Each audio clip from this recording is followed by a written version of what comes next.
qof kamarada wax ka duuba adaad garanayso bartan ku soo meeshan garay waxaana tiraahdaa kamaradan sidee kula tahay Sony ZV-E10 waxay wax u duubaysaa qaab 4K waliba kamaradaha ugu wanaagsan caalamka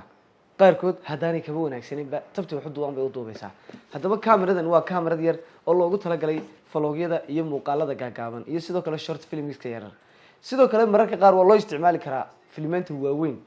inaad ku duubto laakiin xajmi ahaan iyo qaabkay u dhisan tahay iyo quality ku jira isma laha siibahan qaabkan ay u sameeysan tahay waa qaabkii loogu talagalay vlogyada halkan waxa ku jira gimbalkeedii gimbalkani maaha gimbal caadi oo ulonkan naqaanay u shaal iska dul taagay ma kan waa electronic isaguna waxa ku shaqeynaya farahaaga ayuu ku shaqeynaya oo marka aad ku xidho kamaradii dhinaca jeceshay ayuu kugu jeedinaya isagoo qaab automatic aad uga shaqeysiisan karayso mararka qaar xataa money wal wad ka dhigan karaysaa hadaba labadaniba waxay ku yaalaan shirkadda Marato waliba qaybteeda wanka meel kasta joogto giga Soomaalidana hadii aad online ku soo dalbato waa lagu keenaya lambarka profile-kayga saaran ayaana nagala soo xiriiri kartaa hadaba kameradan qiimaheedan ku sheegaya qiimaheedu waa qiimo aan gaaraynin $680 waliba discount baa lagu sameeyaa waa lagu la saaraya kameradan qofkii qiimaheeda garanaya un baa garanaya waxaan u fiirsanay on arkay badana Soomaalidu inay garanayaan 80D 90D